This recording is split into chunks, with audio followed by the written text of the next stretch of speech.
O segundo grupo de consequências que vão decorrer dessa paz de Westfália podemos denominar de consequências políticas, ou as principais consequências políticas para o nosso tema, para o nosso pequeno curso introdutório.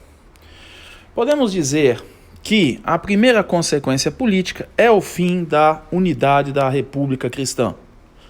E com isso, a ascensão dos estados absolutistas na Europa.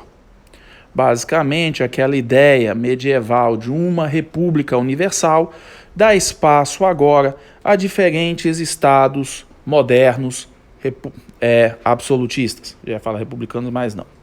O estado absolutista pode ser considerado a primeira manifestação do estado moderno.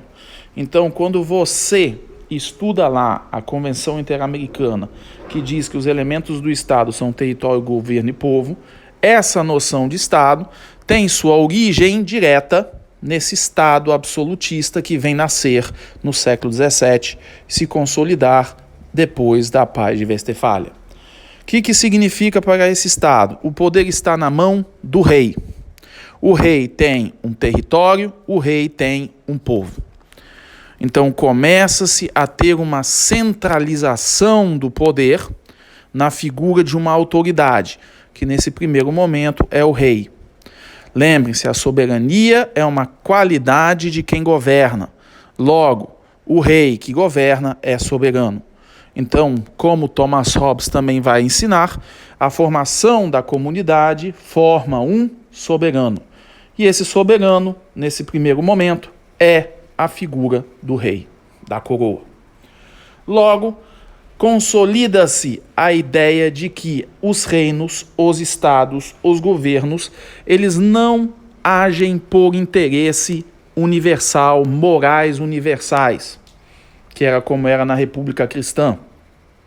Eles agem pelo interesse próprio, pela sua própria raison d'être.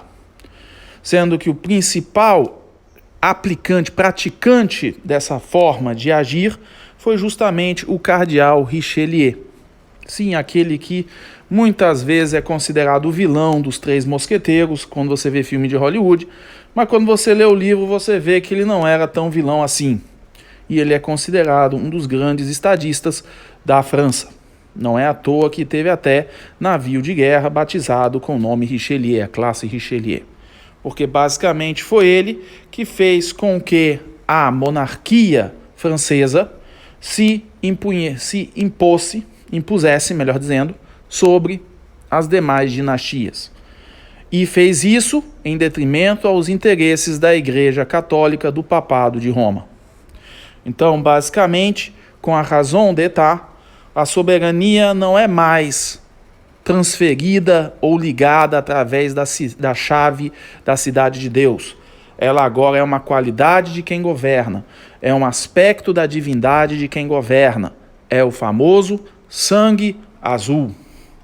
Então surge aqui outro princípio moderno das relações internacionais, ou melhor, da teoria do Estado.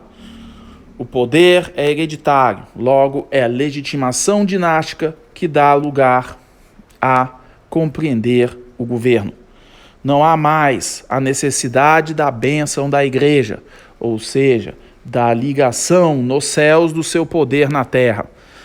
Basta você ter o sangue azul para governar. O poder passa agora de pai para filho, no sentido literal, que é o filho biológico. Não mais no sentido romano, que muitas vezes era através de adoção. Então você tem agora que a monarquia não é mais eleita. Ela agora passa de pai para filho por causa dessa característica da linhagem divina. Então essas são as principais consequências políticas que podemos destacar. Como vemos, essas consequências são prioritariamente na própria teoria do Estado e que vão ter reflexo no agir dos estados entre eles.